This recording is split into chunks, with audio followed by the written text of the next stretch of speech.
Aujourd'hui, vous manquez de confiance en vous, que ce soit dans vos relations de couple, vos relations sentimentales ou au travail. Et le problème, quand on manque de confiance en soi, c'est qu'on ne sait pas vraiment par quoi commencer. On a l'impression d'être face à un labyrinthe, on ne sait pas par quel bout prendre le problème. Dans cette vidéo, vous allez découvrir le mandala de la confiance en soi. C'est en quelque sorte une façon de cartographier les différentes zones et de voir comment, quand ces zones se superposent, elles peuvent créer de la confiance en soi. Alors, la zone numéro 1, c'est le grand cercle noir. De quoi s'agit-il? Il s'agit du contexte, de l'endroit où vous vivez. En effet, souvent quand on parle de confiance en soi, on a tendance à penser que ça relève uniquement de la psychologie individuelle. Si j'ai des problèmes de confiance en moi, c'est que je suis pas bien dans ma tête, en gros. Bon. Moi, ce que je pense, c'est que pour une large part, la confiance en soi dépend de l'endroit où on vit. Bon, le paradoxe, c'est qu'on peut avoir une super confiance en soi, si on n'est pas au bon endroit, il va rien se passer. Balancer un jardinier dans le désert, difficile de faire pousser des tomates. Donc parfois, on se dit, bon, il faut que je travaille sur moi, il faut que je fasse des efforts, mais si on n'est pas dans le bon contexte, on n'arrivera à rien. Donc la première question à se poser, c'est est-ce que je suis au bon endroit, dans la bonne ville, dans le bon pays, dans le bon secteur économique? Est-ce que je suis dans un environnement qui est porteur? Et souvent, c'est plus facile de changer d'environnement que de faire un travail sur soi. Zone numéro 2, c'est le corps. Alors c'est important, pourquoi? Parce que quand on a un physique un petit peu fragile, quand on a par exemple des allergies ou un système immunitaire faible, difficile d'avoir confiance en soi, difficile de se projeter. Alors il y a deux situations. Bon, il y a les gens qui n'ont pas de chance, qui ont, je dirais, génétiquement des problèmes de santé ou des difficultés. Bon, puis il y a des gens qui ont une hygiène de vie pourrie. Ils mangent n'importe quoi, ils dorment peu, ils font pas de sport, ils sont pas actifs. Bon, l'idée c'est que cette dimension corps est importante pour avoir confiance en soi. Si on a un physique, on va dire, normal, qu'on s'entretient, on n'a pas de problème de santé particulier, c'est plus facile d'avoir confiance en soi. Donc le corps constitue un pilier important, pratique sportive, même pas très intense, mais régulière, hygiène de vie, ça donne déjà un socle solide. Zone numéro 3, c'est l'esprit ou l'état d'esprit. Bon, quand on manque de confiance en soi, souvent il y a deux dimensions. Premièrement, c'est « Ah, je vais pas y arriver, c'est trop dur, c'est trop compliqué ». Et puis deuxièmement, c'est ah oui, mais les gens vont se moquer de moi, je vais passer pour un idiot, blablabla. La personne qui a confiance en elle ne raisonne pas de cette façon-là. Quand elle est face à un problème, elle se dit comment est-ce que je vais faire? C'est quoi la solution? Et comment est-ce que je pourrais commencer, même très simplement, très modestement, pour progresser? Elle ne va pas chercher la solution géniale, elle va chercher le hack pour arriver rapidement à un résultat. Donc l'état d'esprit, c'est plus orienté vers comment faire, qui peut m'aider, quelle est la bonne démarche. En fait, on donne à son cerveau des indications. C'est comme un chien, on lui dit vas-y, cherche la solution. Zone numéro 4, c'est la relation aux autres. Alors, on est dans le bon contexte, on a travaillé sur son corps, sur son esprit. Après, il y a les autres. Donc là, il y a un travail à faire pour avoir confiance en soi, notamment se libérer du regard des autres. Parce que vous savez, quand on est là à se dire « Ah oui, mais si je fais ça, un tel va dire ci, et alors, et machin, blablabla. » Donc se libérer du regard des autres, ça c'est important. C'est aussi savoir dire non, parce que quand on s'affirme, quand on affirme sa personnalité, parfois on va déranger les petites habitudes acquises. Les gens qui tiraient des choses de nous. Donc rapport aux autres, savoir dire ce qu'on veut, dire qui on est, et puis à un moment, bon, si les gens ne vous suivent pas, savoir prendre vos distances. Parfois, il y a des gens toxiques, bon, il vaut mieux les éviter ou communiquer avec eux un minimum pour se créer un environnement plus porteur avec des gens qui comprennent vos projets. Zone numéro 5, c'est la compétence. Oui, parce que on peut être au bon endroit, donc le bon physique, le bon état d'esprit, la bonne relation aux autres, mais je dirais, pourquoi faire? Donc la compétence, ça peut être une compétence professionnelle, ça peut être une compétence en langue, par exemple, ça peut être une compétence sportive. Et bien souvent, ce qu'on s'aperçoit, c'est que, bon, prenez quelqu'un, par exemple, d'un petit peu chétif, je pense à Jean-Claude Van Damme, vous savez, l'acteur, bon, il s'est mis au karaté parce que, gamin, il était assez frêle, assez chétif, et c'est comme ça qu'il a gagné confiance en lui.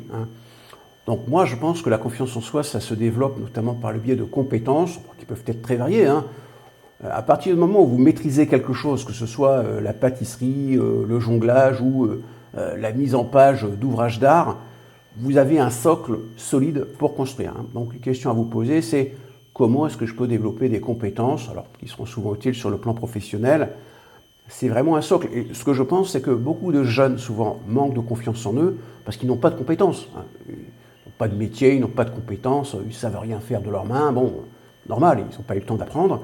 Et à partir du moment où vous avez une compétence, par exemple, je sais pas moi, carreleur, plombier, boulanger, vous savez faire quelque chose, ça développe votre confiance en vous. Donc ça, c'est un point important. Quelles sont les compétences que je peux développer ?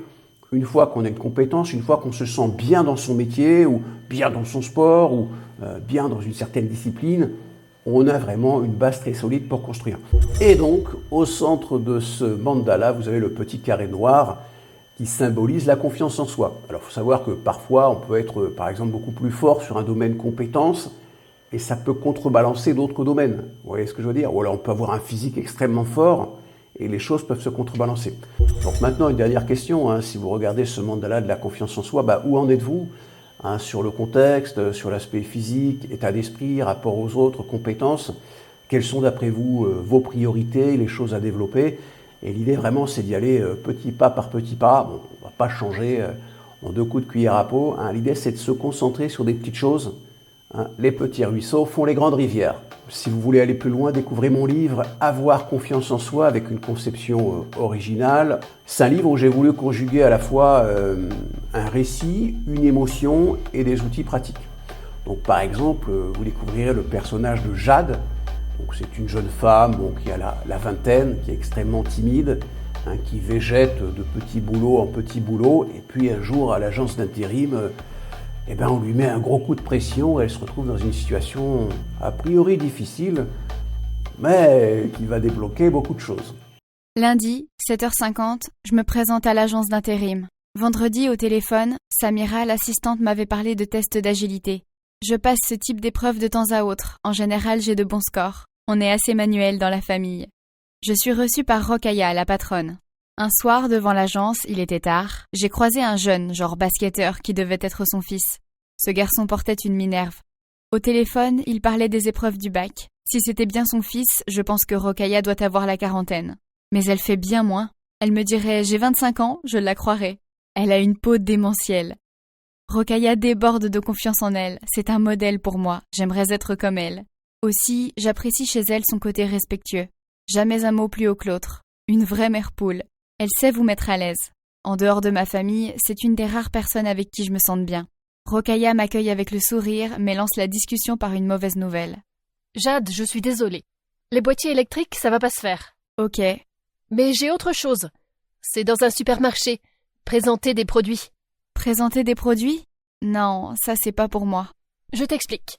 La fille qui devait le faire a eu un dégât des eaux chez elle. C'est une vraie piscine olympique. Et le stand, ça commence dans 30 minutes. La commerciale sera là pour te faire un brief. Non, présenter des produits, c'est pas pour moi. J'imaginais le tableau. Moi, plantée devant la tête de gondole, raide comme un piquet, le regard fuyant. La conclusion s'imposait. Je ne saurais pas quoi faire ni quoi dire et les gens me prendraient pour une débile. Silencieuse, Rokhaya me fixait. J'ai rougi. Rokhaya m'a donné l'impression d'être comme un juge qui pèse le pour et le contre au moment de délivrer la sentence. Et puis Rokhaya a tapoté son bureau, et elle a dit « Jade, écoute bien. 1. J'ai pas l'habitude de planter les gens. Et ça va pas commencer aujourd'hui. 2. Là, tout de suite, j'ai pas envie de jouer. » J'étais sciée. Au total, j'avais dû voir Rokhaya une quinzaine de fois. Elle ne reçoit pas tant d'intérimaires que ça en direct. Je crois qu'elle bosse plus sur le commercial. Je pense qu'elle m'aime bien, je ne sais pas pourquoi. Mais elle ne m'avait jamais parlé sur ce ton. Dans sa voix, je percevais une sorte de colère froide. J'avais l'impression d'être face à une personne différente. Une sorte de double maléfique. Rokhaya a poursuivi. « Jade, tu commences à me gonfler avec ta timidité. Tu as une voiture, tu es à l'heure, tu bosses de façon carrée, d'accord. Mais là, ton trip de la nana qui a peur de tout, ça va trop loin. Tu dois te calmer. Tu veux que toute ta vie ce soit ça ? Maman, j'ai peur. Réveille-toi. Moi, avant midi, je dois trouver 2 soudeurs semi-auto Migmag et ça tombe pas du ciel. Alors la petite promo au supermarché du coin, je vais pas y passer le réveillon. Conclusion, soit tu me dis oui pour ce job, Soit tu dégages de mon agence et tu y remets jamais les pieds. Jamais. La porte est derrière toi. Si tu crois que je bluffe, vas-y, essaye pour voir. J'étais catastrophée. L'agence de Rocailla m'apporte environ 7 contrats sur 10. Et depuis un certain temps, les missions sont rares. Personne ne recrute, sauf la déchetterie. La fournaise en été, le congélateur en hiver. Sans mentionner les cadences, les odeurs et le bruit. Entre intérimaires, on a surnommé la déchetterie phase terminale. Il faut être au bout du rouleau pour y aller. Rocailla me fixe. Je me retiens pour ne pas pleurer. Je sens que ça va se jouer en 30 secondes. Il faut que je montre un minimum d'intérêt. Si je me pointe à la maison en disant que je suis tricarde dans la grosse agence d'intérim du coin, ça va faire déprimer papa, je le sais. Tout, mais pas ça. Alors je prends sur moi et je trouve la force de balbutier. C'est quoi comme produit ?